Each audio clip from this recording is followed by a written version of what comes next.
kembali lagi ya, kami ucapkan selamat pagi kepada oh iya.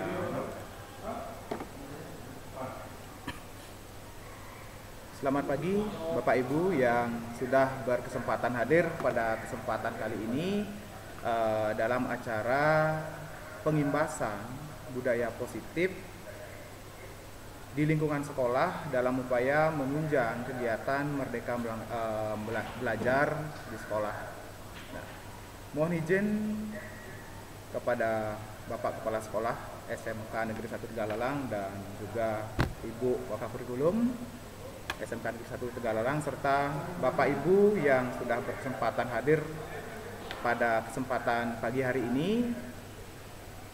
Sebelum kita mulai kegiatan pagi hari ini, mari bersama-sama memanjatkan puja dan puji syukur kehadapan Tuhan Yang Maha Esa, Ida Sang Yang Widiwasa, melarapang antuk pangastung kare panganjali umat, Om Swastiastu.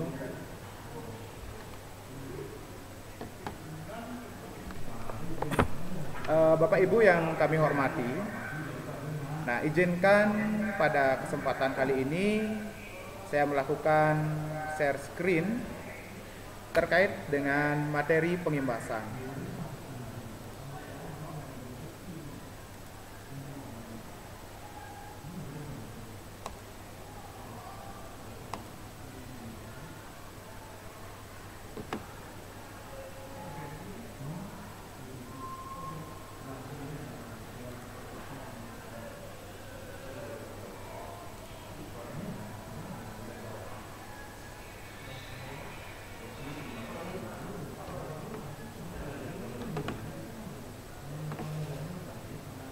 Bapak Ibu, tampilan layar sudah muncul nggak untuk presentasi tiang?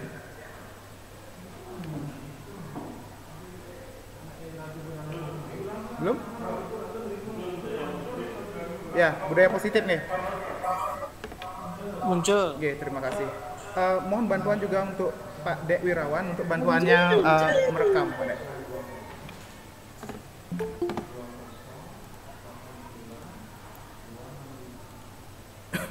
Baik Bapak Ibu, Tiang mulai saja pengimbasan.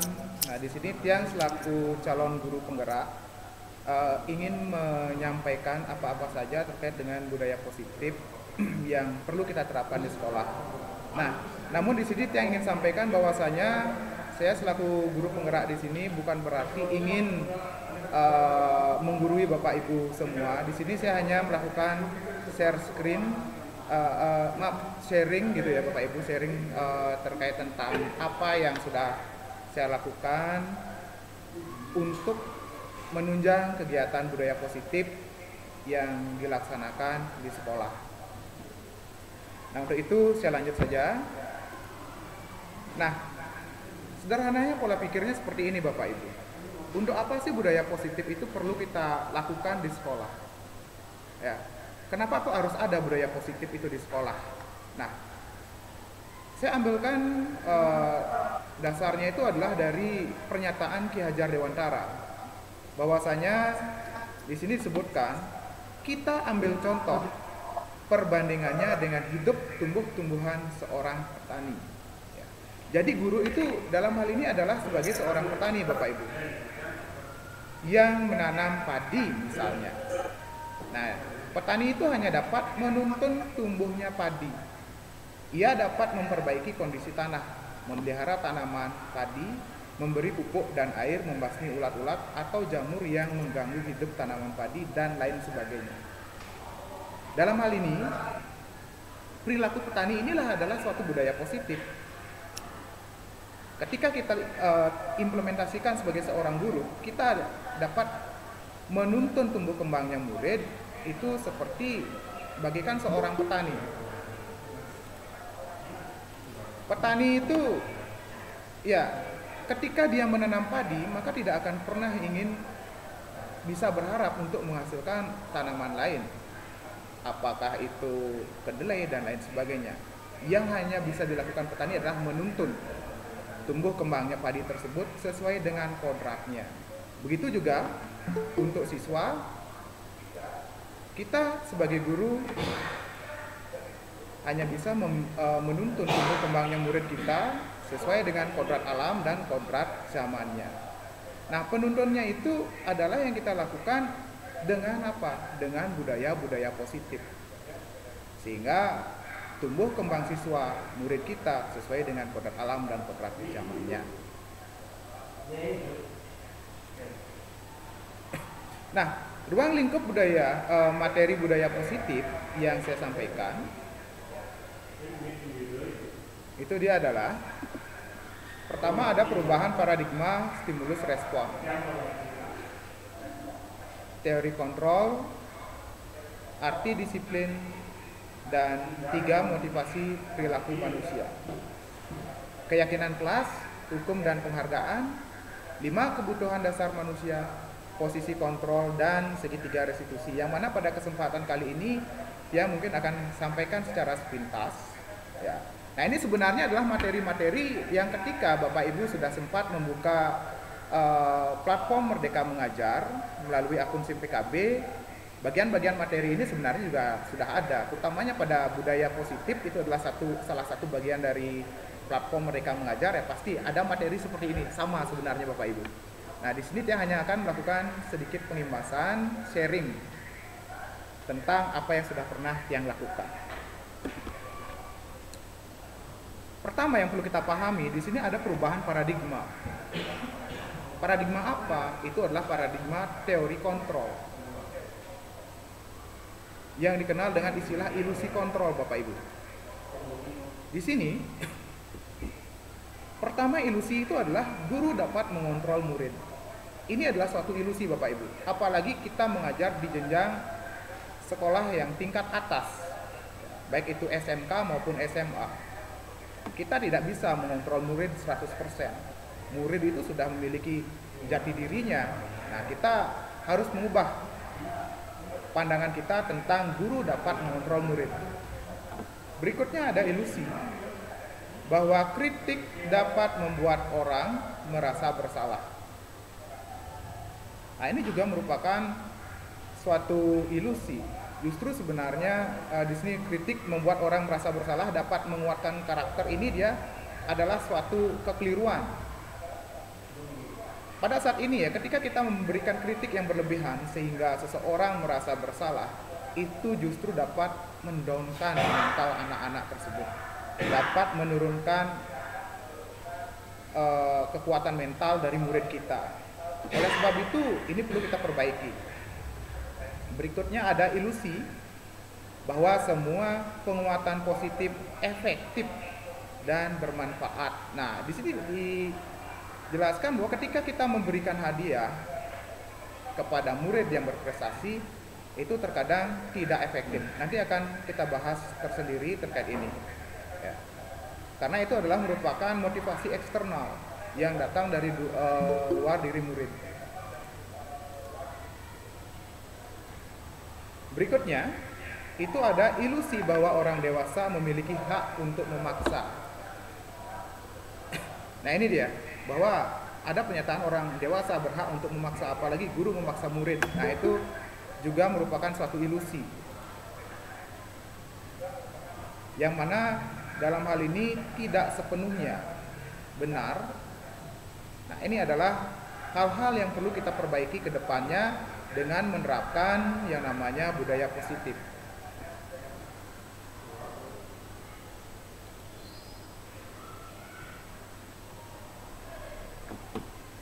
Berikutnya materi yang saya bahas adalah perubahan paradigma stimulus respon menuju ke teori kontrol. Secara umum ini ada pertanyaan mendasar yang perlu kita pertanyakan ke dalam diri kita sendiri. Bisakah kita mengontrol seseorang? Beberapa orang yakin kita bisa mengontrol seseorang, tetapi sebenarnya kita tidak bisa pernah mengontrol seseorang, Bapak Ibu. Dari konsep stimulus respon, dasarnya adalah kita mencoba mengubah orang agar berpandangan sama dengan kita. Itu konsep dari stimulus respon. Sedangkan dalam teori kontrol, itu yang perlu kita pahami bahwa kita berusaha memahami pandangan orang lain tentang dunia. Ya, kita yang ikut berusaha memahami. Perilaku buruk dilihat sebagai suatu kesalahan. Dalam teori kontrol, itu dia adalah semua perilaku memiliki tujuan. Berikutnya, orang lain bisa mengontrol saya. Namun dalam teori kontrol, hanya Anda yang bisa mengontrol diri Anda. Hanya siswa yang dapat mengontrol diri mereka. Hanya guru yang dapat mengontrol diri mereka sendiri. Dalam konsep stimulus respon, saya bisa mengontrol orang lain. Dalam teori kontrol, kita tidak bisa mengontrol orang lain. Dalam stimulus respon, pemaksaan ada pada saat bujukan itu gagal, Bapak Ibu. Jadi ketika kita merasa bahwa oh ini kayaknya orang ini nggak bisa kita ajak, kita paksa. Itu adalah konsep stimulus respon. Namun dalam teori kontrol, kita harus berkolaborasi untuk menciptakan pilihan-pilihan baru. Jika pilihan A dan pilihan B tidak bisa terpenuhi, ya maka kita buat pilihan-pilihan baru yang mana secara umum dapat dipenuhi menjadi jalan tengah. Karena apa? Karena dalam konsep stimulus respon itu dia model berpikirnya adalah menang atau kalah. Jadi ada yang menang dan ada yang kalah. Namun dalam teori kontrol, konsep berpikirnya adalah menang-menang. Jadi kita berusaha mencari konsep yang win-win solution. Ya, semua menang. Jadi tidak ada yang merasa ditindas gitu, seperti itu konsepnya Bapak Ibu.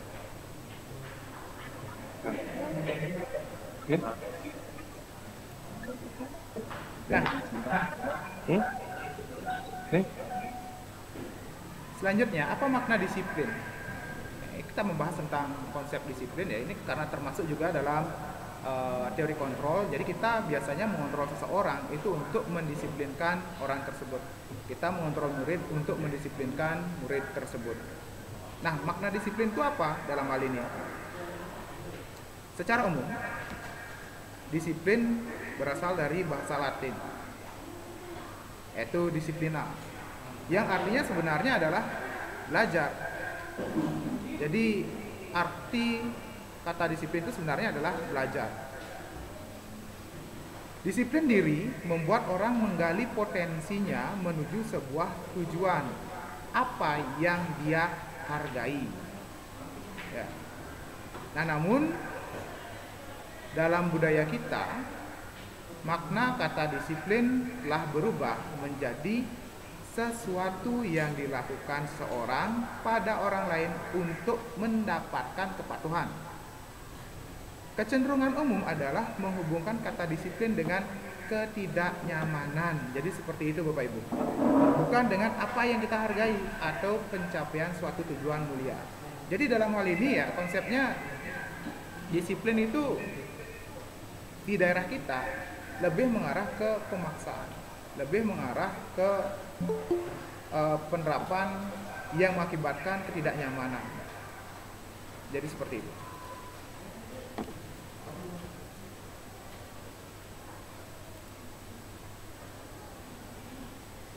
Nah, untuk melakukan disiplin agar tidak mengarah ke pemaksaan, kita perlu memahami ada teori motivasi perilaku manusia. Jadi motivasi perilaku manusia itu secara umum ada dua. Pertama ada motivasi eksternal. Orang melakukan sesuatu karena bujukan atau ajakan dari luar orang.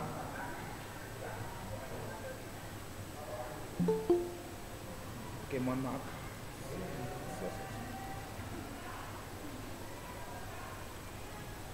Nah, kemudian ada di motivasi eksternal ini.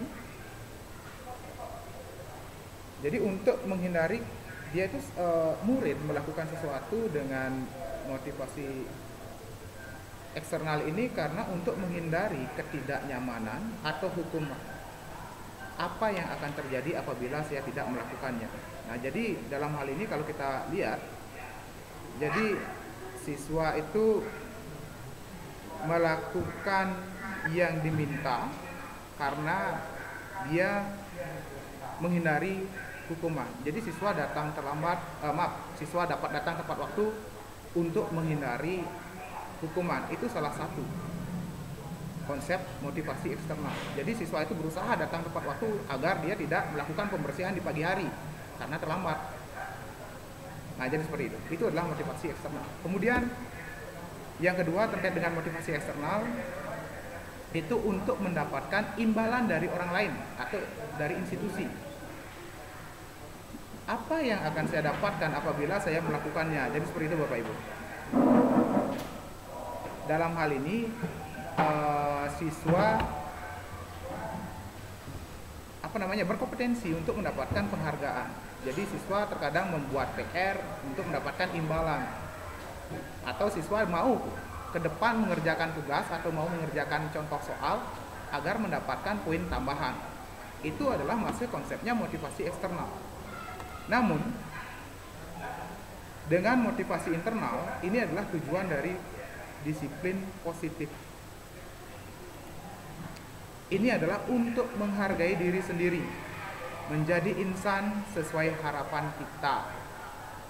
Nah, ini yang ingin dipahami oleh murid adalah saya menjadi orang apa atau saya menjadi orang yang seperti apa apabila saya melakukannya. Ya, kita dapat ambil contoh diri kita sendiri ya. Bapak Ibu datang tepat waktu ke kelas gitu misalkan, itu karena apa? Karena Bapak Ibu menghargai diri Bapak Ibu. Kita menghargai diri kita sendiri. Nah, ini yang nantinya akan kita tularkan ke siswa Bapak Ibu. Kita contohkan dulu ke murid, setelah itu ya kita harap murid baru mengikuti kita. Kita dapat ya, minimal kita datangnya tepat waktu. Untuk apa? Untuk mengantisipasi. Ya, sehingga kalau kita datangnya sudah tepat waktu, nah kedepannya kita bisa mencontohkan itu ke murid, murid akan paham dengan cara kita.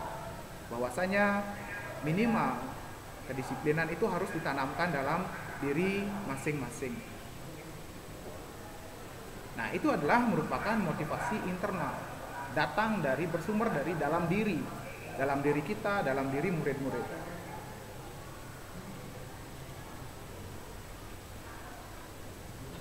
Nah, apa sih sebenarnya merdeka?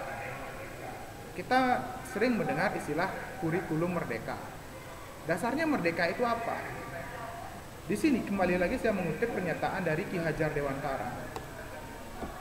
Bahwasanya di mana ada kemerdekaan, disitulah harus ada disiplin yang kuat.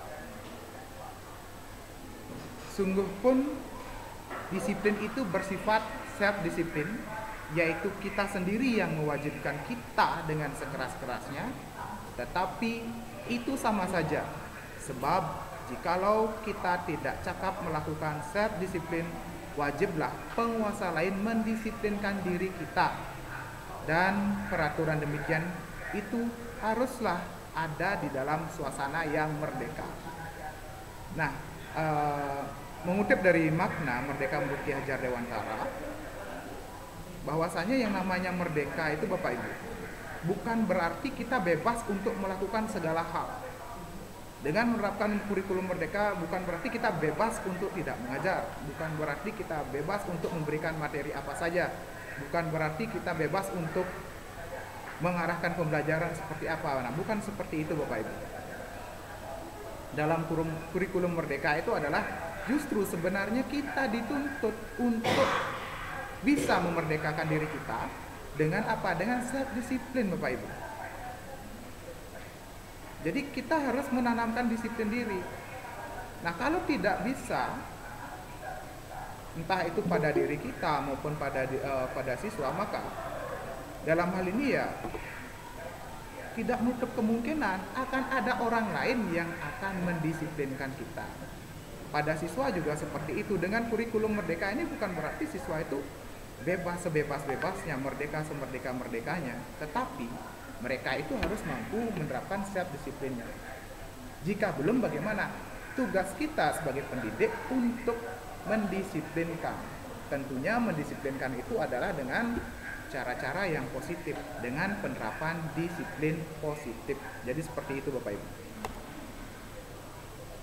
Berikutnya ada keyakinan kelas, hukuman, dan penghargaan. Nah, kenapa kok tidak peraturan saja? Mengapa kita harus sebut keyakinan? Jadi seperti ini. Untuk mendukung motivasi intrinsik, motivasi dari dalam diri murid.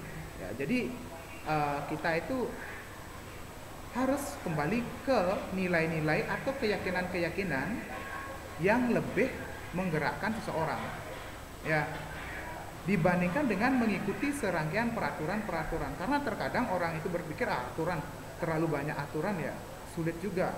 Nah, maka dari itu kita gugah hati murid kita Bapak Ibu dengan membuat keyakinan-keyakinan.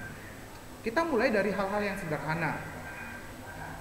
Ya, kita bisa terapkan di kelas masing-masing. Ya, kita sebagai wali kelas misalkan bisa kita mulai menerapkan di kelas yang kita bina dengan melakukan atau menyusun keyakinan kelas secara bersama-sama.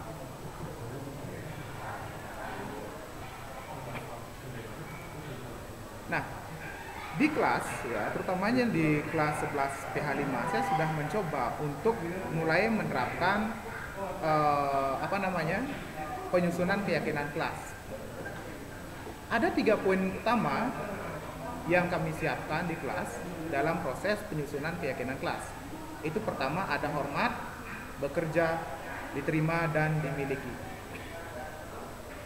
Nah, poinnya dalam hormat itu saya arahkan siswa atau murid saya di kelas 11 PH5 untuk sama-sama meyakini dan mensepakati bahwa kami meyakini bahwa sangat penting untuk menghormati semua orang dan barang milik orang lain. Kemudian terkait dengan bekerja, kami meyakini bahwa sangat penting untuk mengerjakan segala pekerjaan atau mengikuti kegiatan yang telah ditugaskan. Nah, terkait dengan bekerja ini, ya, jadi dalam keyakinan kelas dengan tema bekerja, artinya di sini kami mengharapkan bahwa seluruh siswa dapat mengerjakan apa-apa tugas yang diberikan oleh guru, mengikuti seluruh rangkaian kegiatan yang dilaksanakan oleh guru, dan ya dapat aktif di kelas. Jadi seperti itu Bapak Ibu. Kemudian tentang hormat, ini terkait dengan datang tepat waktu, ya, menghormati guru, kemudian minta izin ketika keluar kelas, tidak terlambat datang ke kelas. Nah, itu dia terkait dengan hormat. Terakhir itu ada diterima dan dimiliki. Terkait dengan diterima dan dimiliki, nah di sini saya juga arahkan bahwa murid-murid kami itu menyampaikan, kami meyakini bahwa sangat penting untuk merasa diterima pada suatu kelompok dan saling peduli dengan satu dengan yang lainnya. Arahnya di sini adalah untuk menghindari pembulian di kelas Bapak Ibu. Sebagai sekolah yang ramah anak, tentu kita berharap tidak ada pembulian di kelas. Ini kita buat. Setelah itu ya yang share di grup WA kelas, tujuannya untuk tetap mengingatkan murid. Sebagai guru ya, kita mau tidak mau harus terus mengingatkan murid kita Bapak Ibu. Jangan kita hanya baru membuat sekali, udah kita anggap udah hafal murid itu, tidak. Ya, meskipun dalam penerapannya belum mampu 100% bisa seperti ini. Ada beberapa siswa yang masih melanggar, tapi tetap kita ingatkan loh, ini loh. Nah, keyakinan kelas yang telah kita susun. Nah, ini tolong diingat, ini tolong diterapkan. Ya, kita harap sedikit tidaknya siswa itu akan mengalami perubahan. Meskipun belum 100% mampu kita terapkan. Karena mengingat lagi, di sini siswa yang kita hadapi adalah siswa-siswa tingkat atas Bapak Ibu. Nah, ini salah satu kesepakatan kelas, ya. Terjemahan dari 3 poin utama ini adalah misalkan datang tepat waktu, berpakaian rapi sesuai dengan aturan yang berlaku, smartphone silent saat pembelajaran, duduk dengan baik dan benar, aktif dalam kegiatan pembelajaran, saling menghargai dalam berpendapat, minta izin saat keluar atau masuk ke kelas. Nah, selalu riang dan gembira dalam pembelajaran. Ini adalah terjemahan dari keyakinan kelas yang kita susun. Ini dijabarkan menjadi kesepakatan kelas. Ini nantinya bisa kita terapkan Bapak Ibu. Yang yakin di sini Bapak Ibu pasti lebih duluan menerapkan. Nah, cuma di sini ya saya sebagai calon guru penggerak dalam hal ini melakukan pengimbasan, tujuannya hanya sambil sharing dan juga berbagi pengalaman kepada Bapak Ibu. Ya, jadi kami di sini ingin mengingatkan kembali bahwasanya ya kita sama-sama belajar Bapak Ibu. Nah itu.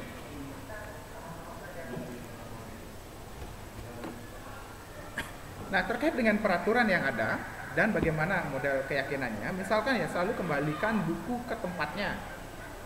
Itu adalah jenis keyakinan kelas yang berupa tanggung jawab Bapak Ibu.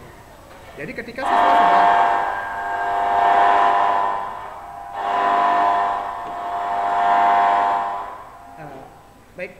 jadi ketika siswa sudah mampu menerapkan ini, berarti nilai tanggung jawabnya sudah ada. Dilarang mengganggu orang lain, itu menghormati orang lain. Hadir di sekolah 15 menit sebelum pembelajaran juga merupakan kegiatan yang bersumber dari menghormati orang lain. Dilarang melakukan kekerasan, keselamatan, dan juga menghormati orang lain Bapak Ibu. Dilarang menggunakan narkoba, bagian kesehatan, bergantian atau menunggu giliran menghormati orang lain, dan kesabaran. Menggunakan masker juga merupakan bagian dari kesehatan, keselamatan. Ya, ini adalah pada saat pandemi Bapak Ibu. Jangan berlari di kelas atau koridor. Itu adalah menghormati keselamatan dan keamanan juga. Nah, terkait dengan di awal tadi saya sempat menyampaikan bahwasanya proses pemberian penghargaan dalam menerapkan disiplin di kelas itu sebenarnya tidak begitu efektif. Bahkan ada pernyataan yang menyebutkan bahwa seseorang dapat dihukum oleh yang namanya suatu penghargaan. Kalau yang ambil pendekatannya ya mungkin ya bisa diibaratkan ya semutnya itu mati dalam keadaan digula. Jadi bagaikan semut yang mati digula. Jadi seperti itu. Dengan penghargaan yang berlebihan atau dengan dapat pemberian penghargaan itu seseorang terkadang dapat merasa seperti dihukum. Tentu dalam hal ini kalau kita tinjau pengaruh jangka pendek dan jangka panjang. Jangka pendeknya itu ya dalam satu kelas jika kita hanya mampu memberikan penghargaan kepada satu atau dua orang,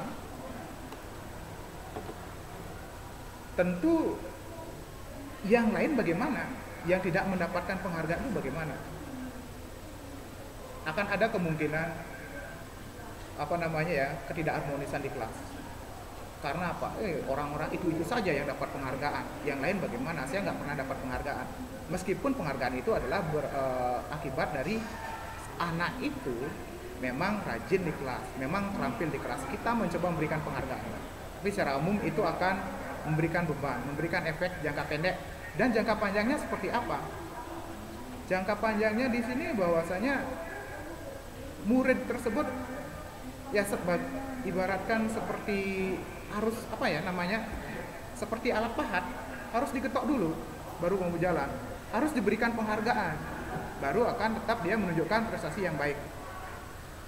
Dia akan berpikir kalau nanti mungkin Bapak Ibu akan ditanyakan, apakah nanti saya akan mendapatkan suatu hal Pak? Apakah akan ada hadiahnya Bapak? Nah mungkin seperti itu Bapak Ibu.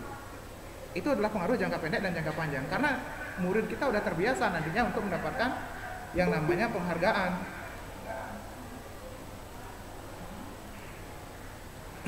Berikutnya ada penghargaan menghukum.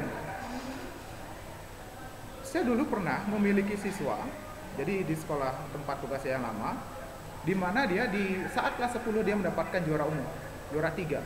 Di kelas 10 ya 2 kali. Kemudian di kelas 11 juga 2 kali dia mendapatkan ya, kalau enggak juara 2, juara 3, masih termasuk di dalam juara umum. Tentu akan mendapatkan penghargaan. Dia dipanggil ke depan, penghargaan dari kepala sekolah. mendapat bingkisan, bebas SPP dan lain sebagainya. Namun di kelas 3, karena dia agak sedikit leha-leha mungkin, dia tidak mendapatkan juara Bapak Ibu. Tidak mendapatkan juara umum, tapi juara kelas tetap dia dapat. Sehingga dia tidak dipanggil dan lain sebagainya. Yang terjadi apa? Murid saya itu nangis Bapak Ibu. Tapi pada saat itu dia bukan saya yang walinya. Ada teman menjadi wali, saya menjadi walinya adalah ketika kelas 11. Dia nangis. Nangisnya itu lebih parah ketimbang siswa yang dihukum untuk membersihkan lapangan seperti itu. Jadi benar-benar dia mendapatkan tekanan mental. Karena apa? Karena dia tidak mendapatkan penghargaan. Sebelumnya dia terbiasa mendapatkan penghargaan, namun sekarang dia tidak mendapatkan. Nah, itu yang terjadi Bapak Ibu. Dan juga penghargaan mengurangi ketepatan. Penghargaan itu secara umum ya menjadi tidak akan efektif.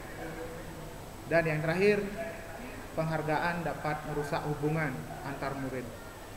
Jadi akan terdapat kesenjangan antara murid yang selalu mendapatkan penghargaan dan murid yang tidak mendapatkan penghargaan. Jadi seperti itu Bapak Ibu.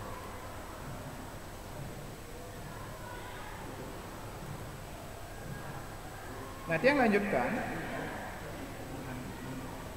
Tadi kita berbicara tentang penghargaan. Nah, sekarang bagaimana dengan hukuman? Hukuman dan sanksi atau konsekuensi. Secara umum, perbedaan antara hukuman dan sanksi atau konsekuensi. Nah, di sini dalam hukuman itu sesuatu yang menyakitkan harus terjadi Bapak Ibu.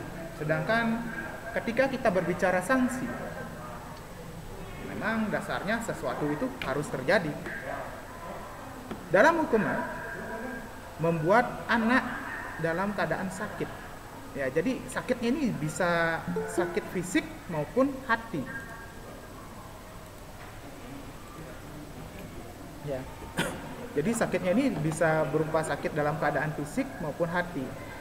Kemudian kalau dalam sanksi, membuat anak merasa tidak nyaman dalam jangka waktu pendek. Ya, cuma di sini ya hampir sama ya. Kalau di hukuman adalah dia merasakan sakit, namun di sanksi dia merasa tidak nyaman. Dalam hukuman itu anak membenci kedisiplinan. Sanksi atau konsekuensi mengakibatkan anak menghargai kedisiplinan. Hukuman itu bersifat paksaan, sedangkan sanksi bersifat stimulus respon. Ya, bersifat stimulus respon. Atau ada stimulus, ada tanggapan. Hukuman itu mendorong anak untuk menyakiti diri sendiri, Bapak Ibu. Sedangkan sanksi atau konsekuensi mendorong anak agar mudah menyesuaikan diri. Dalam hukuman itu menunjukkan konsep diri yang buruk. Itu akan mengakibatkan konsep diri anak itu menjadi buruk.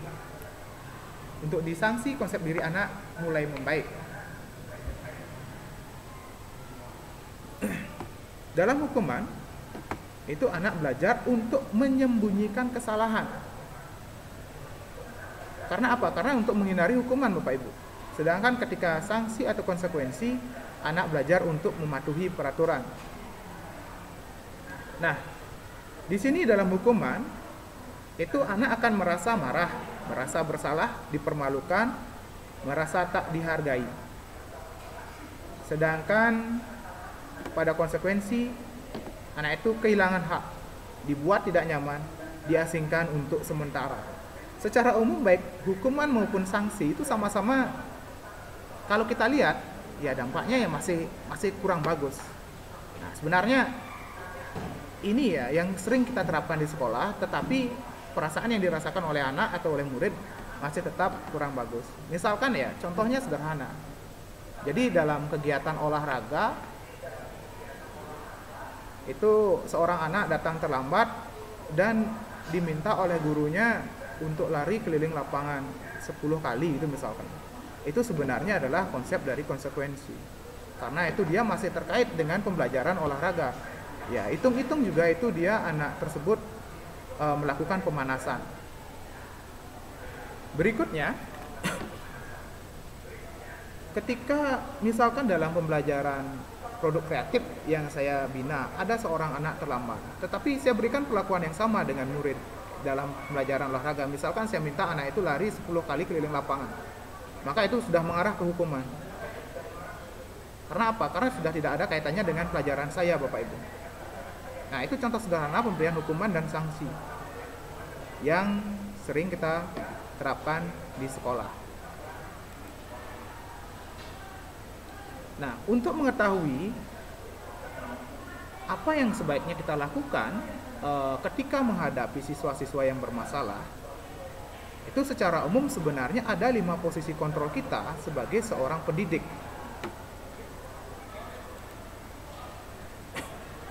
Itu yang pertama, ada posisi kontrol guru sebagai penghukum.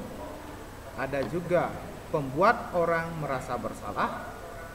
Kemudian ada posisi kontrol sebagai teman, sebagai pemantau, dan sebagai manajer. Nah, dalam kelima posisi kontrol ini, ketika guru bertindak sebagai penghukum dan pembuat orang merasa bersalah, itu akan menghasilkan identitas yang gagal pada diri siswa.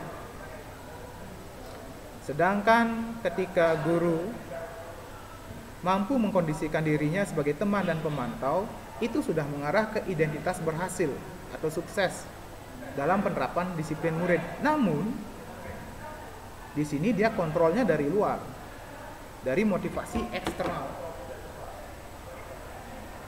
Sedangkan ketika seorang guru telah mampu menerapkan diri sebagai manajer, maka itu identitas penanganan siswa bermasalah itu sudah mengarah ke sukses. Di mana dalam hal ini kontrolnya adalah bersumber dari dalam diri murid. Akan lebih jelas ketika saya jabarkan seperti ini, Bapak Ibu.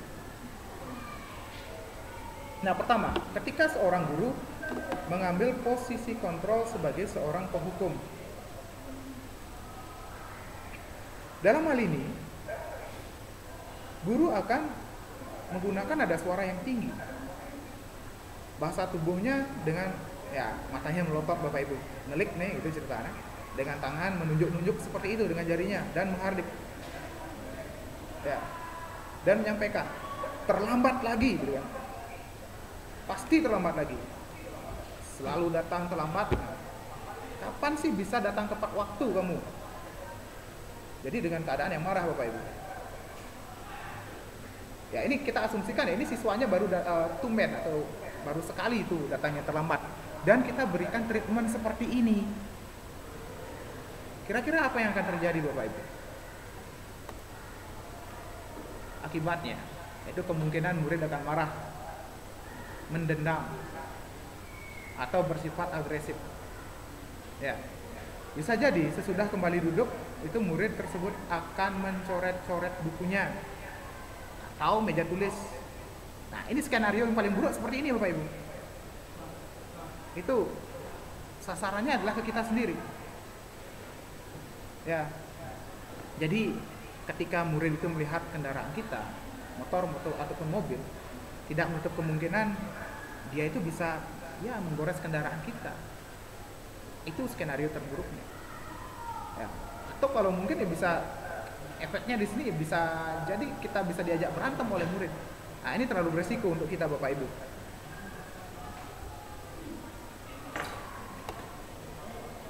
Nah, yang kedua, itu ada posisi kontrol yang membuat orang lain merasa bersalah.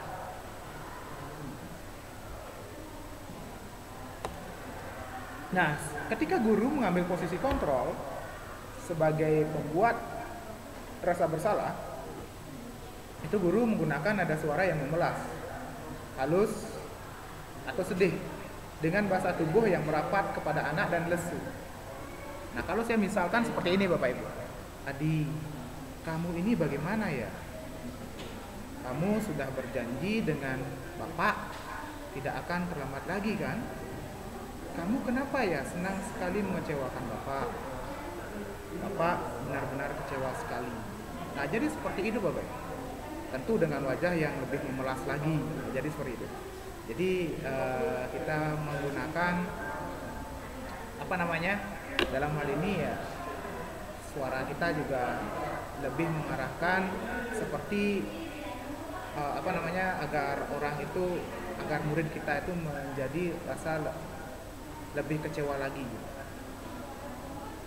Apa yang akan terjadi ketika kita menerapkan seperti ini kepada siswa, kepada murid? Nah, akibatnya adalah murid akan merasa bersalah. Bersalah kenapa? Bersalah telah mengecewakan ibu atau bapak gurunya. Murid akan merasa menjadi orang yang gagal dan tidak sanggup membagikan orang lain. Kadangkala sikap seperti ini lebih berbahaya dari sikap penghukum, karena emosi akan tertanam rapat di dalam dan murid tidak akan menahan perasaan mendalam. Tidak seperti murid dengan guru yang penghukum, di mana murid bisa menumpahkan amarahnya walaupun dengan cara yang agresif, dengan cara yang negatif. Dalam hal ini murid tertekan seperti inilah yang tiba-tiba bisa meletus amarahnya, bisa saja menyakiti dirinya karena saking rasa bersalahnya.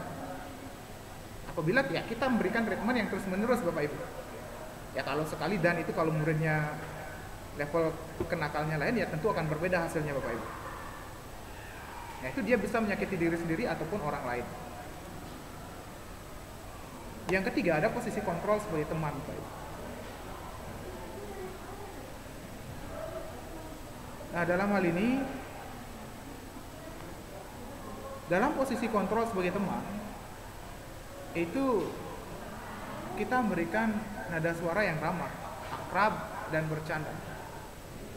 Dengan bahasa tubuh merapat pada murid, mata dan senyum jenaka. Nah, jadi seperti ini. Adi, ayolah, bagaimana sih kamu? Kemarin kamu sudah janji ke bapak, bukan? Kenapa terlambat lagi? Gitu. Ya, nah, saya sudah tidak apa-apa. Ayo, duduklah. Ya, mari sini. Nanti bapak yang bantu, bapak yang clearkan masalahnya. Nah, jadi seperti ini. Sambil senyum-senyum. Jadi seperti itu Bapak Ibu. Ya, memang dalam hal ini kita terlihat humanis, sangat berpihak kepada murid kelihatannya. Tetapi ini juga ada dampaknya. Akibatnya apa? Akibat positifnya dulu. Murid akan merasa senang dan akrab dengan guru. Itu positifnya, dampak positifnya. Namun negatifnya gimana? Ini termasuk hanya saja ya, di sisi negatif, murid menjadi tergantung pada guru tersebut. Bila ada masalah, dia merasa bisa mengandalkan guru tersebut untuk membantunya. Akibat lainnya itu adalah ini murid tersebut hanya akan berbuat sesuatu bila yang menyuruhnya adalah guru yang bersangkutan, dan belum tentu berlaku untuk guru yang lainnya. Jadi seperti itu Bapak Ibu.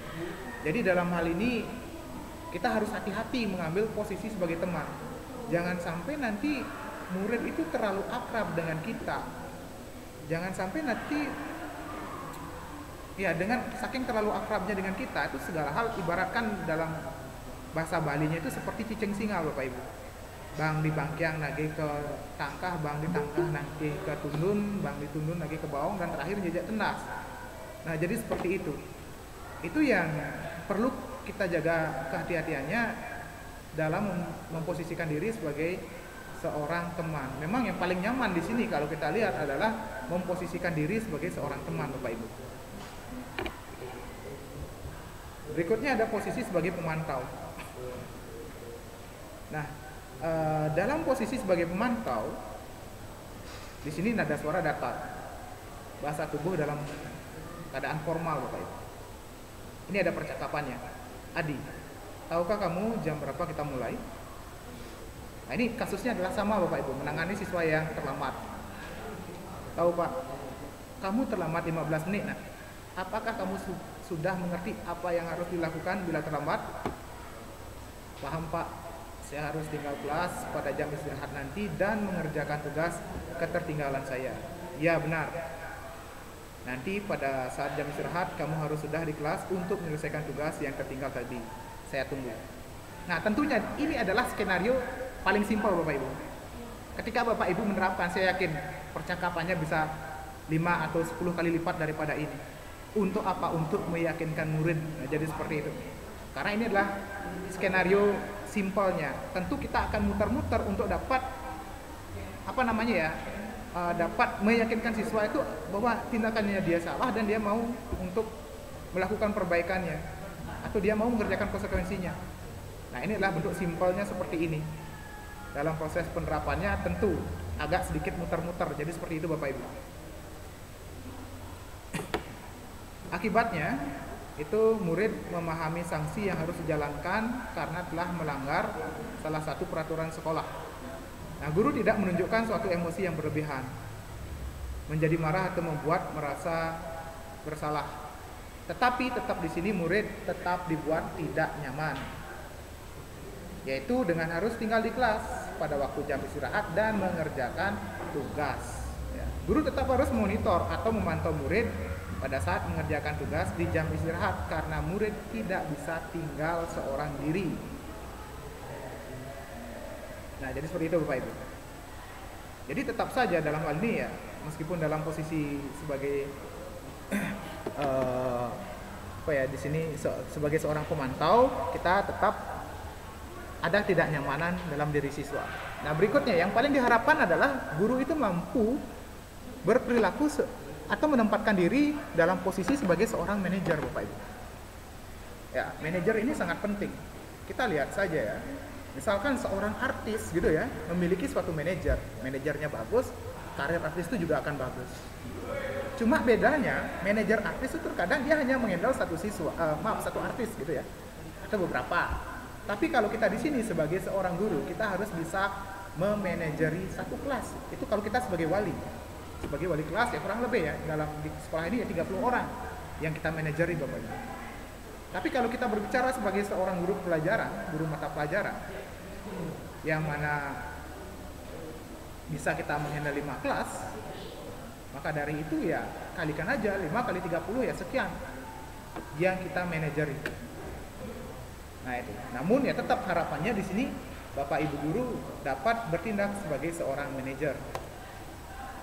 Nada suara dengan tulus, bahasa tubuh tidak kaku dan mendekat ke murid. Nah guru, Adi, apakah kamu mengetahui jam berapa sekolah dimulai? Tahu Pak, jam 7. Iya, jadi kamu terlambat. Kira-kira bagaimana kamu akan memperbaiki masalah ini? Saya bisa menanyakan teman saya Pak, untuk mengejar tugas yang tertinggal. Baik, itu bisa dilakukan. Apakah besok akan ada masalah untuk kamu agar bisa hadir tepat waktu ke sekolah? Nah, dia menjawab, tidak Pak. Saya bisa hadir tepat waktu. Guru, baik. Saya hargai usahamu untuk memperbaiki diri. Nah, ini kembali lagi, ini adalah skenario yang paling simpel yang dapat diterapkan. Ini skenario tersimpelnya. Maksudnya dalam hal ini, jadi dalam prosesnya nanti ketika Bapak Ibu menerapkan sebagai seorang manajer, tentu kendala-kendala lain akan banyak sekali ditemukan. Tidak bisa sesimpel ini. Bapak Ibu harus meyakinkan murid agar siswa tersebut dapat meyakini bagian mananya dia yang salah, dan dengan sukarela dia mencarikan solusi dirinya sendiri untuk memperbaiki masalahnya. Tapi tetap orientasi pertanyaan kita seperti ini Bapak Ibu. Ya, jadi kita memiliki poin-poin atau dasar-dasar pertanyaan yang bisa kita ungkapkan ke murid. Pada posisi manajer, maka suara guru sebaiknya tulus. Tidak perlu marah, tidak perlu meninggikan suara, apalagi menunjuk-nunjuk jari ke murid, berkacak pinggang, atau bersikap seolah-olah menyesal. Nah, tampak sedih sekali akan perbuatan murid ataupun bersenda gurau menempatkan diri sebagai teman murid. Nah, fokusnya adalah pada murid, bukan untuk membahagiakan guru atau orang tua. Nah, bila guru mengambil posisi pemantau, guru akan melihat apa sanksinya, apa peraturannya. Namun, pada posisi sebagai seorang manajer, guru akan mengembalikan tanggung jawab pada murid untuk mencari jalan keluar permasalahannya. Tentu dengan bimbingan guru. Kembali lagi di sini sebagai seperti yang disampaikan oleh Ki Hajar Dewantara, bahwasanya tugas guru adalah menuntun tumbuh kembangnya murid sesuai dengan kodrat alam dan kodrat zamannya. Ya, jadi seperti itu. Agar tetap murid itu berjalan sesuai dengan kodratnya, Bapak Ibu. Kita menuntun, ya, atau kita juga memberikan bimbingan. Nah, jadi di awal itu ada hukuman, kemudian ada juga konsekuensi. Solusi yang lebih baik ditawarkan itu adalah berupa restitusi, Bapak Ibu. Ya, jadi di sini ada restitusi. Apa sih yang dimaksud dengan restitusi? Restitusi itu adalah proses menciptakan kondisi bagi murid untuk memperbaiki kesalahan mereka, Bapak Ibu. Sehingga mereka bisa kembali pada kelompok mereka dengan karakter yang lebih kuat. Itu menurut Gosen dengan buku terbitan tahun 2004. Ya. Diharapkan di sini guru mampu menerapkan restitusi. Ya, kemarin saya mencoba menerapkan, ya. Jadi dalam hal ini sempat membuat video penerapan restitusi, namun memang siswa yang saya ambil adalah contoh siswa yang bermasalah, ya, dalam pembuatan video tersebut.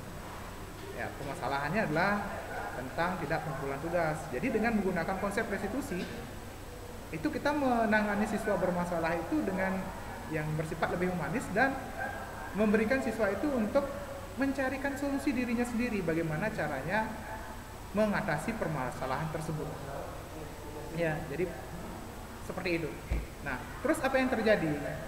Saat saya mencoba untuk melakukan penerapan tersebut, ya sedikit tidaknya berhasil untuk meyakinkan siswa dulu. Berhasil untuk meyakinkan siswa bahwa ada bagian tertentu yang memang dia keliru.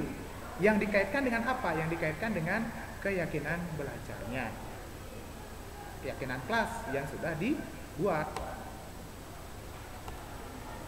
Dalam restitusi itu, ciri-cirinya yang pertama bukan untuk menebus kesalahan, namun untuk belajar dari kesalahan. Jadi kita sebagai guru harus mampu mengarahkan murid untuk belajar dari kesalahannya, bukan untuk menebus kesalahan, tapi belajar. Ya, belajar untuk apa? Sehingga kedepannya dia tidak mengulangi lagi kesalahannya. Kalau menebus sekarang dia lakukan kesalahan, ditebus besok bisa saja dia melakukan kesalahan lagi untuk ditebusnya lagi. Nah, dalam hari ini kita tanamkan ke siswa, ini loh kita belajar dari kesalahan, biar kedepannya kita tidak melakukan kesalahan lagi, Bapak Ibu.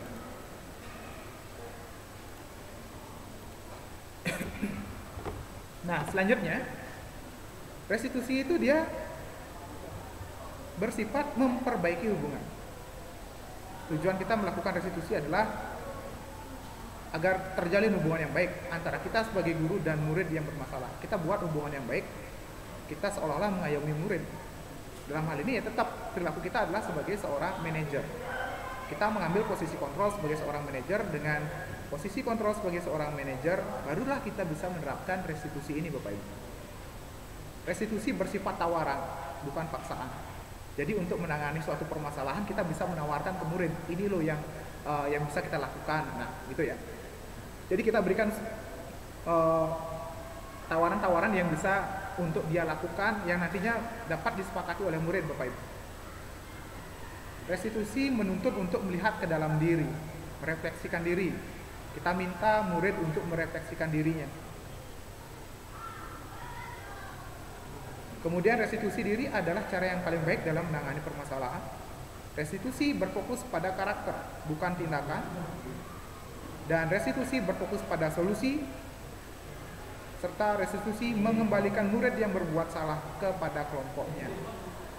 Ya, karena kita berusaha untuk memperbaiki hubungan, baik antar kita dengan murid maupun antar murid dengan murid. Karena terkadang siswa yang melakukan tindakan yang kekeliruan di kelas terkadang merasa bersalah.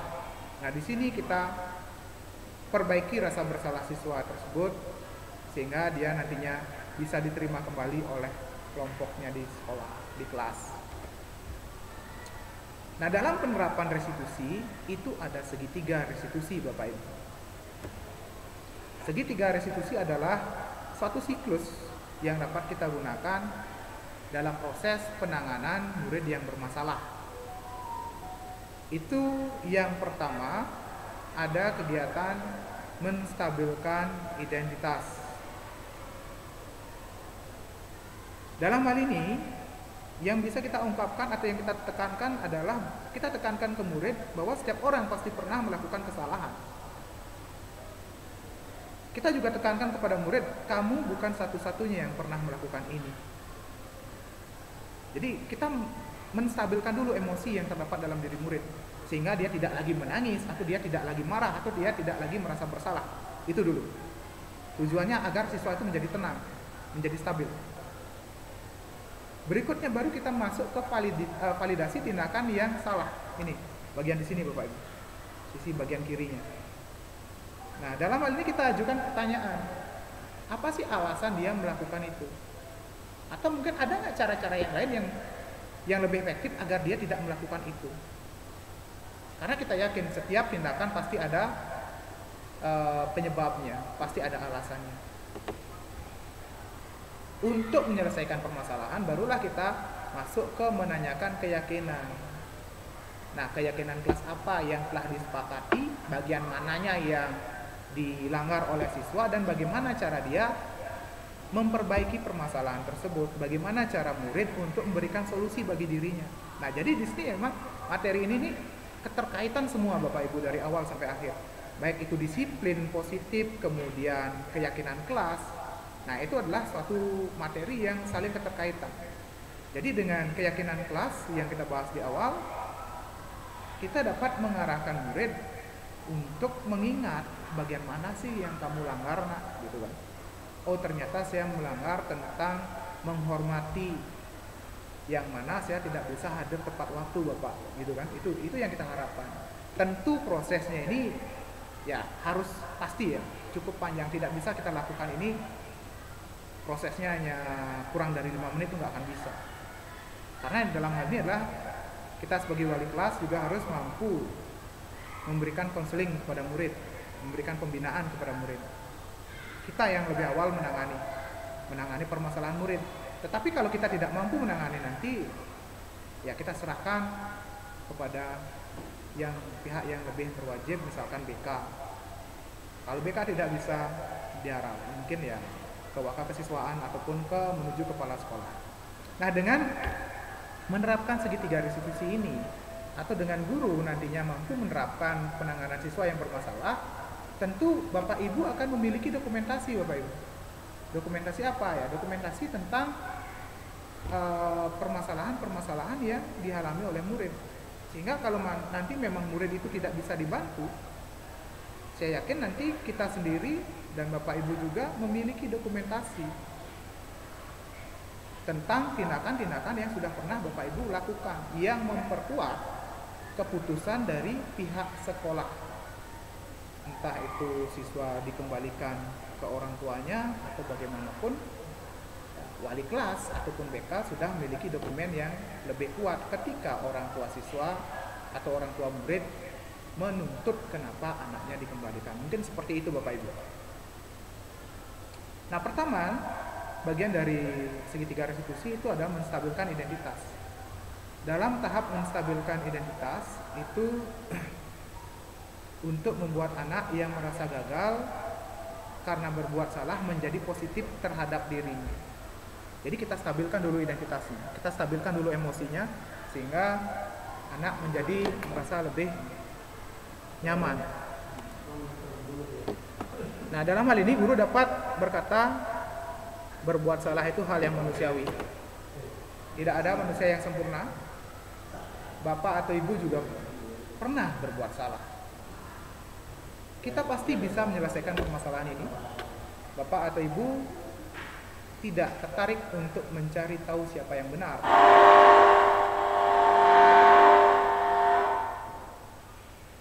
Oke, saya ulangi. Saya tidak tertarik untuk mencari tahu siapa yang benar, siapa yang salah. Nah, Bapak Ibu lebih tertarik untuk menyelesaikan permasalahan ini. Kalau kamu menyalahkan dirimu sendiri terus-menerus, apakah kamu bersikap baik pada dirimu sendiri? Nah, dua pernyataan yang paling saya sukai di sini adalah kita pasti bisa menyelesaikan permasalahan ini, dan saya tidak tertarik untuk mencari tahu siapa yang benar, siapa yang salah.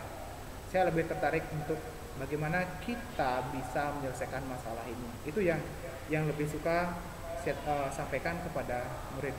Tentunya Bapak Ibu yang lain ya bisa mengacu pernyataan ini untuk menggali, untuk menstabilkan identitas dari murid sehingga murid menjadi nyaman pada saat kita mencoba untuk membantu dia menyelesaikan permasalahan yang dialami. Berikutnya tahap kedua, ada validasi tindakan yang salah, di mana dalam hal ini membantu siswa mengenali basic need atau kebutuhan dasar yang ingin dipenuhi ketika melakukan kesalahan itu. Nah, permasalahan yang terjadi pada siswa itu sebenarnya adalah akibat ada kebutuhan dasar yang tidak terpenuhi dalam dirinya, Bapak Ibu. Basic need-nya itu adalah yang pertama ada power, freedom, love and belonging, fun, dan survival. Salah satu dari kelima basic need ini tidak terpenuhi, maka siswa tersebut kemungkinan akan melakukan tindakan-tindakan yang nyeleneh di kelas. Misalkan karena dia tidak love and belongingnya kurang, dia merasa tidak dicintai di rumah, begitu juga di sekolah, maka bisa saja dia membuat ulah di kelas. Tujuannya untuk apa? Untuk mendapatkan perhatian. Ketika Bapak Ibu tanyakan, mungkin ya jawabannya dalam validasi tindakan yang salah ini ya, kenapa kamu melakukan ini, Nak? Ya, agar saya dapat perhatian, Pak. Oke, kalau kayak gitu berarti ada masalahnya di sini adalah tentang cinta kasih dan rasa memiliki yang kurang, Bapak Ibu. Nah, itu yang nanti kita bantu untuk agar siswa itu mendapatkan solusi bagaimana cara dia memperbaiki dirinya. Guru berkata, kamu pasti punya alasan mengapa melakukannya. Itu ya, ini poinnya adalah kita ingin mencari tahu alasannya kenapa seperti itu. Apa yang penting bagi kamu? Nah, kamu boleh tetap berusaha menjaga sikap itu, tapi tambahkan sikap yang lain yang baru. Kemudian, maukah kamu belajar cara lain untuk mendapatkan yang kamu butuhkan tanpa harus memukul, itu misalkan. Apakah kamu bisa melakukan dengan lebih baik lagi besok, gitu kan? Pada hari-hari berikutnya, apakah kamu dapat melakukan itu dengan lebih baik? Itu dia. Jadi seperti itu. Jadi dalam validasi tindakan yang salah ya kita tujuannya adalah menggali kebutuhan dasar apa yang tidak terpenuhi.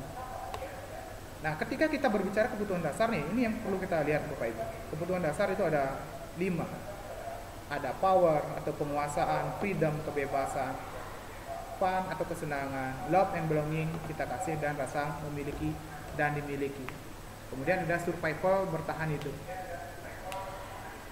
Nah, jadi ini semuanya ini sebenarnya harus terpenuhi dalam diri manusia. Begitu juga pada murid. Jika salah satunya saja yang tidak terpenuhi, inilah yang akan mengakibatkan siswa tersebut atau murid tersebut melakukan tindakan-tindakan yang tidak pantas, yang di luar dari kedisiplinan.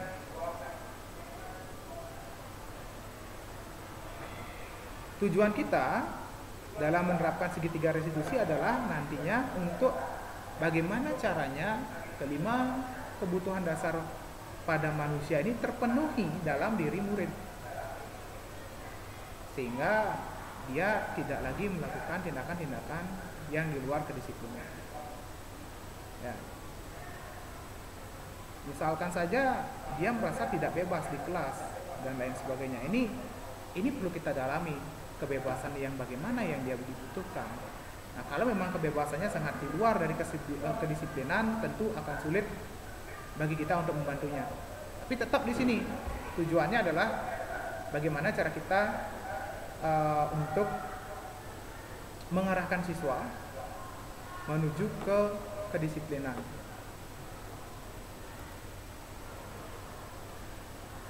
Dan tindakan yang terakhir itu adalah menanyakan keyakinannya. Nah, dalam hal ini anak melihat kesalahannya dihubungkan dengan norma sosial dan nilai-nilai yang mendasari manusia berinteraksi dengan orang lain. Dalam hal ini guru berkata, apa nilai yang kita percaya di kelas atau sekolah kita? Nilai-nilai universal apa yang telah kita sepakati? Kelas ideal itu seperti apa sih? Kamu ingin jadi anak seperti apa? Apa yang kamu rasakan ketika kamu melakukan itu? Atau kamu menjadi orang yang seperti apa ketika kamu melakukan seperti itu?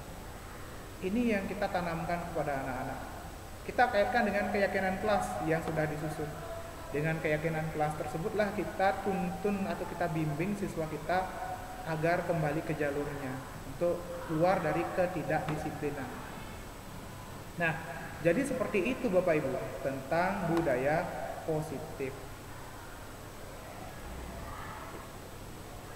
Jadi seperti itu yang ketika kita bahas terkait dengan budaya positif, tentunya di sini dalam budaya positif itu diharapkan kita sebagai guru dapat menerapkan dengan sepenuhnya.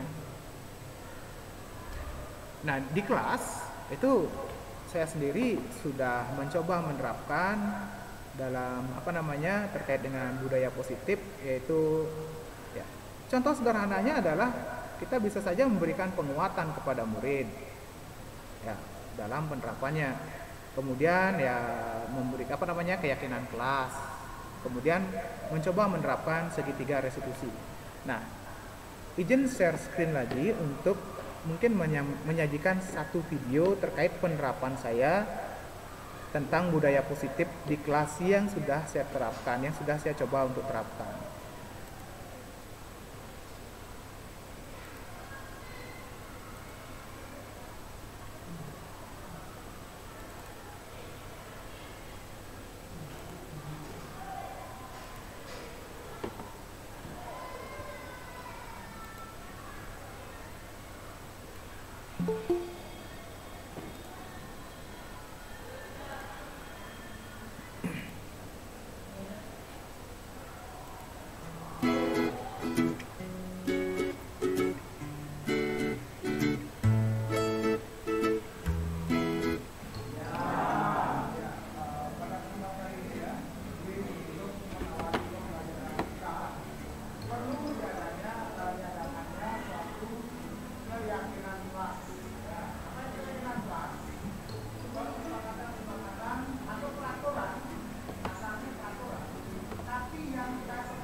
Chat apa?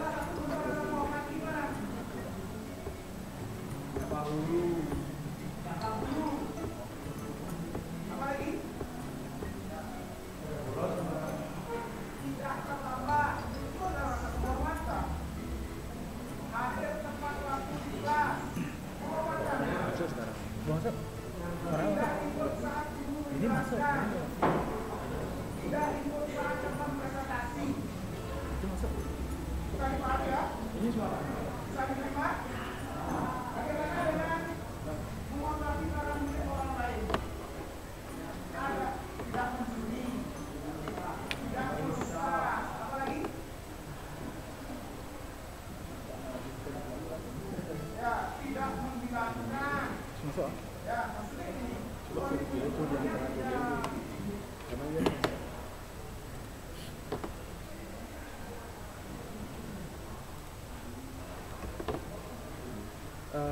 Bapak Ibu, mohon sebelumnya saya minta maaf karena mungkin suara tidak terdengar ya. Jadi di video tersebut, tapi di perangkat saya terdengar. Mohon maaf ya sebelumnya.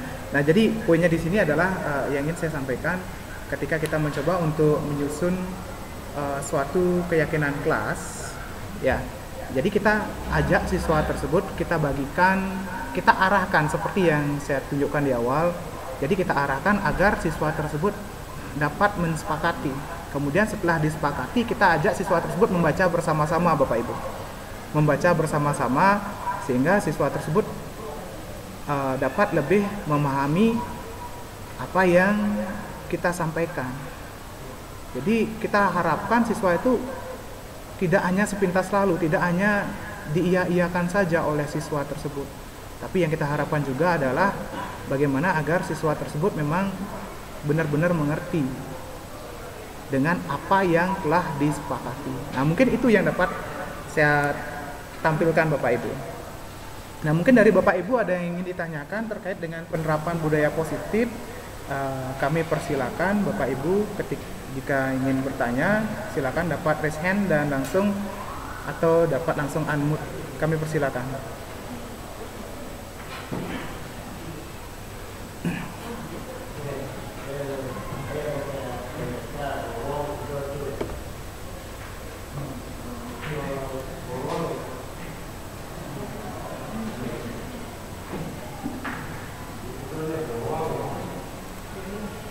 Silakan Bapak Ibu, jika ada yang ingin ditanyakan terkait dengan penerapan budaya positif, kami persilakan waktunya.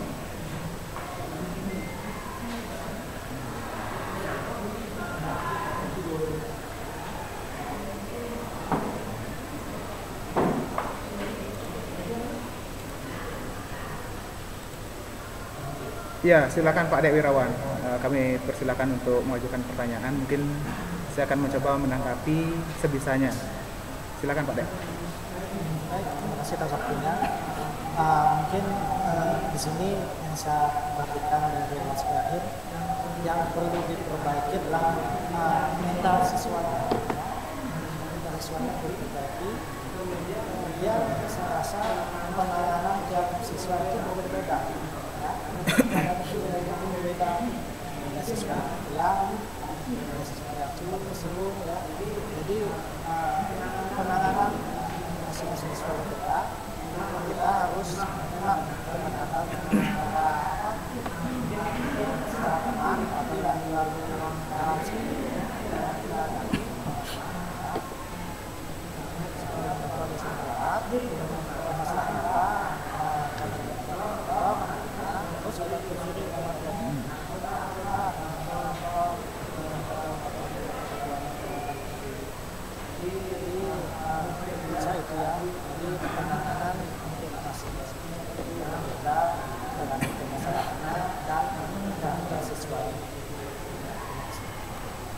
Baik, terima kasih Pak Dek Wirawan. Ya, jadi dalam hal ini memang benar sekali ya, bahwasanya dalam menangani siswa bermasalah tentu kita harus melihat karakter siswanya. Nah, untuk dapat melihat karakter siswanya itu makanya kita di awal ya tidak boleh mengambil posisi kontrol sebagai penghukum, sebagai teman. Nah, oke, kita harus hati-hati mengambil posisi kontrol. Dengan yang paling aman posisi kontrol kita itu adalah sebagai seorang manajer tentunya Bapak Ibu. Jadi dalam hal ini ya kita kondisikan diri kita sebagai seorang manajer, kita menggali informasinya. Nah, dari sana baru kita lihat apakah siswa kita ini adalah siswa yang pemarah, emosional atau seperti apa, yang nantinya barulah kita menerapkan konsep segitiga restitusi itu. Jadi penerapan segitiga restitusi ini adalah sebenarnya muara bagaimana cara kita menangani siswa yang bermasalah. Ya, tentu dalam penerapannya tidak sesimpel yang saya sampaikan tadi. Kita harus sedikit muter agar ketemu. Pertama ketemu dulu karakter siswa itu seperti apa, untuk menstabilkan diri siswa itu, diri murid itu seperti apa. Setelah kita ketemu, baru kita tanyakan ya bagaimana cara kita tanyakan bagian mana sih yang tidak terpenuhi dari diri siswa itu, dan setelah itu baru kita kaitkan dengan keyakinan kelas yang kita sepakati bersama, itu yang kita gunakan untuk menangani siswa bermasalah. Nah, jadi saran seperti Pak Dek yang sampaikan tadi itu udah sangat bagus ya, bahwasanya kita harus melihat mental siswa kita dulu, memperbaiki mental siswanya. Baik, seperti itu Pak Dek. Nah, berikutnya saya persilakan ke Pak Putu Sudiro untuk menyampaikan. Terima kasih atas waktu yang diberikan. Perkenalkan, saya membacakan beberapa hal terkait dengan budaya positif pada kesempatan kali ini. Terima kasih atas materi yang disampaikan oleh Pak Agus. Pada kali ini sangat menginspirasi sekali, di mana menerapkan menangani siswa dengan budaya yang positif, siswa yang mengalami permasalahan. Dan sama sekali saya juga belum pernah mendapatkan pemahaman terkait yang namanya juga restitusi tadi. Jadi pertama kali saya mendapatkan informasi seperti itu, dan di mana setelah proses bimbingan dengan budaya positif tadi dengan cara aman, dengan pendidikan aman, agar semuanya dapat berubah perilaku ke arah positif dengan perilaku yang aman. Karena pada keseharian saya lebih arah ke jalur yang tidak aman. Namun di sini yang ingin saya tanyakan, bagaimana kita bisa memantau ketika restitusi itu dapat tercapai sesuai dengan harapan atau ekspektasi kita, bagaimana siswa itu apakah sudah bisa berubah untuk budaya positif. Jadi proses pemantauannya seperti apa? Apakah kita menggunakan formulir ataukah kita cukup mengamati secara demikian yang dapat saya sampaikan, dan mohon bisa diberikan pencerahan atau bagaimana prosedur penggunaan daripada restitusi. Ya, baik, terima kasih Pak Ku. Jadi secara umum ya, ini juga sebenarnya kalau yang lihat sendiri ya, tidak semua orang sih, tidak semua siswa itu dapat kita berikan penanganan yang terlalu lembek seperti itu mungkin ya. Memang ada kalanya memang kita itu harus berperilaku sedikit keras kepada murid. Tentunya di sini ya, tapi kalau langsung kita berikan treatment yang keras itu pasti keliru Bapak. Jadi dalam proses pembelajaran itu ada tahapan-tahapan tertentu. Ketika siswa atau murid itu ya baru pertama kali melakukan permasalahan, ya kita akan kita coba untuk menangani dengan konsep segitiga restitusi ini. Yang pertama ada menstabilkan identitas, kemudian itu menstabilkan identitas, kemudian menanyakan keyakinan dan validasi tindakan yang salah. Jadi seperti itu. Nah, dengan menggunakan konsep segitiga restitusi itu, kita harap memang siswa itu mengalami perbaikan atau perubahan sikap. Tentunya, nah pertanyaannya sekarang adalah bagaimana cara memantau apakah siswa tersebut mau berubah atau tidak. Dalam penerapan segitiga restitusi ya tidak mungkin kita hanya bisa menerapkan sekali terapkan sudah langsung mendapatkan perubahan yang signifikan. Kita berharap seperti itu boleh, tapi realitanya tidak akan bisa terpenuhi seperti itu Bapak. Jadi ya minimal kita harus berulang minimal ya 2 atau 3 kali lah. Nah setelah nantinya ya setelah 1 kali kita lakukan, oke dia masih mengulangi, kita lakukan lagi dengan pertanyaan yang lebih keras tentunya ya, atau tujuan yang ingin didapatkan oleh siswa itu yang lebih keras, atau kita memberikan dampak yang lebih keras pada siswa, tapi ternyata masih diulangi, kita berikan lagi sekali, 3 kali lah Bapak, kita coba. Setelah itu kalau 3 kali udah nggak mempan, berarti oke, ini kayaknya udah kita ganti treatment penanganannya. Karena kembali lagi Bapak, di sini yang kita tangani adalah siswa atau murid di tingkat atas, yang mana jangankan kita sebagai guru, orang tua pun terkadang sulit menangani kenakalannya. Kalau memang orang tua bisa menangani kenakalan muridnya, ya maka siswa kita yang di 11 TKR itu tidak akan mengundurkan diri. Ya kan, yang kemarin ditengok oleh Pak Ari Mayoga, itu kan ada siswa yang dari Kintamani itu mengundurkan diri. Padahal itu udah bersama orang tua. Artinya seperti ini. Siswa itu udah memiliki niat, dia itu udah memiliki sikap. Saya akan menjadi seperti ini. Nah, ketika kita mencoba mengarahkan, kita di sekolah hanya mampu mengarahkan saja. Karena waktu siswa atau murid di sekolah hanya 8 jam, Bapak. 8 jam pelajaran, atau kalau kita konversikan ke menit ya mungkin 60 menit. 6 jam. 6 kali 60 menit itu yang kita miliki di sekolah, itu yang kita dapat arahkan murid itu di sekolah. Jadi penerapan segitiga restitusi ini sebenarnya adalah penguatan kita sebagai guru apabila ketemu kasus murid yang seperti kemarin ditengok oleh Pak Ari Mayoga. Jangan sampai nanti misalkan ya ini udah siswanya udah parah-parah sekali, nggak bisa diperbaiki, kita minta hadir ke sekolah nggak pernah hadir, atau dia hadir sekolah tapi berkeliaran dan lain sebagainya, dan kita ingin mengembalikan siswa itu atau murid itu ke orang tuanya karena sudah tidak bisa kita bina.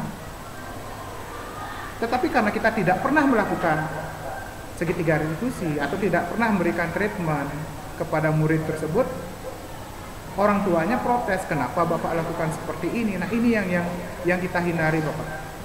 Jadi ketika kita, kenapa saya melakukan seperti ini? Karena saya sudah pernah melakukan seperti ini. Saya sebagai wali, ini Bapak, saya sudah pernah melakukan penerapan segitiga restitusi yang namanya bahwasanya kami sudah di sekolah sudah berusaha meyakinkan anak Bapak untuk kembali lagi ke sekolah, tapi perilakunya tetap seperti ini Bapak. Nah, itu dengan kelengkapan data yang kita miliki, jadi kita lebih mudah untuk apa? Untuk di sini untuk menyampaikan ke orang tuanya untuk mengembalikan nantinya. Untuk mengembalikan bahwasanya ini Bapak, data-datanya, data pendukung bahwasanya anak Bapak sulit untuk kami bina. Meskipun memang kewajibannya di sini ya kita wajib membina murid, tapi kalau kita lihat kalau dasarnya sudah tidak bisa dibantu ya sulit juga. Jadi seperti itu Bapak. Jadi segitiga restitusi ini kembali lagi Bapak ya. Untuk segitiga restitusi yang kita rancang itu yang kita terapkan itu kita gunakan untuk siswa-siswa yang baru pertama, sekali 2 kali untuk melakukan tindakan keliruan. Tapi kalau udah berulang-ulang, treatmentnya akan beda lagi. Mungkin kita akan menggunakan jalur yang tidak aman seperti yang Pak Guru bilang tadi.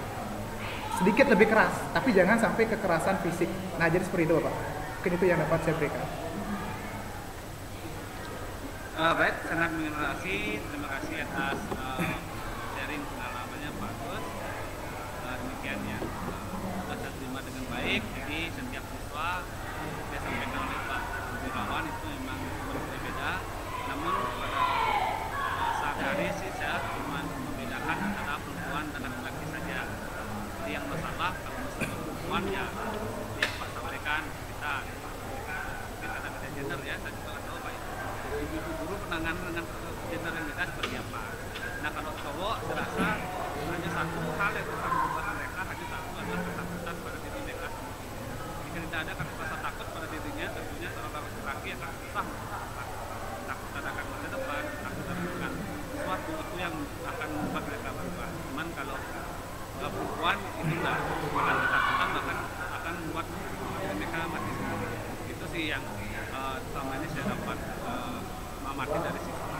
Nah yang paling masalah di sini adalah siswa yang masalah mungkin. Nah, bagaimana kalau ada siswa yang memang respon atau mereka katakan sudah menunggu atau keterpaksaan, mungkin apakah bisa sedikit restitusi ini diterapkan untuk siswa yang mengalami keterpaksaan? Baik Pak Putu. Nah ini ya masalahnya memang ya kita temukan ya. Kalau memang masalah siswa itu memiliki kebutuhan, kita sebut sebagai berkebutuhan khusus Pak Putu. Ya, untuk siswa yang berkebutuhan khusus tentu seharusnya itu ada petugas khusus yang memang menangani. Kalau saya sendiri belum mampu, mungkin dasar-dasarnya adalah segitiga restitusi Bapak. Tapi untuk menjerumus atau mengarah ke anak yang berkebutuhan khusus itu memang kalau saya sendiri ya sulit untuk saya. Tidak tahu nanti ya, mungkin ada teman lain nanti bisa menerapkan atau mengaplikasikannya untuk siswa-siswa yang berkebutuhan khusus. Itu tentu ya kami mohon sharingnya. Bahkan ini jangankan siswa yang berkebutuhan khusus, ketika coba diterapkan di TK pasti agak sedikit sulit. TK ya anggaplah siswanya udah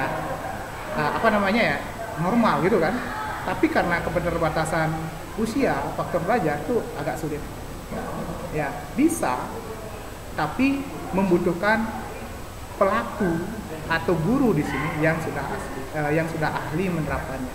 Nah, kalau kita di sini mencoba dalam yang sendiri tentu yang ambil ya amannya saja dulu. Ya kita coba ke siswa yang masalahnya yang masih bisa saya tangani. Kalau yang memang sudah terlalu keras, ya kita coba lagi. Nah, jadi seperti itu, Pak. Ya, mungkin itu yang bisa saya tanggapi, Pak Utu. Baik Pak, atas terima kasih. Kami juga Pak beberapa yang lain. Terima kasih atas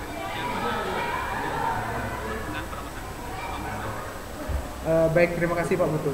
Nah, mungkin ya karena keterbatasan waktu, Bapak Ibu, apakah ada yang ingin ditanyakan lagi atau bisa kita cukupkan dulu sampai pertemuan sampai di sini? Ya, cukup Cukup ya. Oke. Baik Bapak Ibu, mungkin tadi yang disampaikan oleh Pak Putu Sudiro bahwasanya ya murid itu yang utamanya ya siswa itu akan bisa kita tangani ya ketika memiliki ketakutan. Mungkin lebih tepatnya bukan ketakutan ya, kita ubah kata-kata itu adalah ketika dia itu mampu menghargai dirinya sendiri, menghargai dirinya, dia itu kedepannya akan jadi apa, itu sebenarnya adalah apakah dia ingin menjadi orang yang berasa atau tidak. Itu adalah lebih mengarah ke penghargaan diri mereka sendiri. Jika mereka mampu untuk menghargai dirinya, tentu kita akan lebih mudah untuk masuk dengan menerapkan budaya-budaya positif itu, Bapak. Nah, baik Bapak Ibu, demikian materi yang bisa saya sampaikan pada pertemuan kali ini. Ya, nanti mungkin ya kita akan lebih banyak sharing lagi. Saya akan mencoba memberikan Bapak Ibu materinya juga, dan Bapak Ibu juga dapat mengaksesnya melalui platform Merdeka Mengajar. Sekali lagi saya ucapkan terima kasih kepada Bapak Kepala Sekolah dan kepada Ibu Wakil Kurikulum yang setia menemani kita pada kesempatan hari ini, dan juga kepada Bapak Ibu yang sudah berkenan untuk bergabung pada kesempatan kali ini. Saya ucapkan terima kasih, dan akhir kata saya tutup dengan Paramo Santi. Om Santi Santi Santi Om. Om Santi Santi Santi Om. Oke Bapak Ibu bisa leave dari Meet ini. Terima kasih.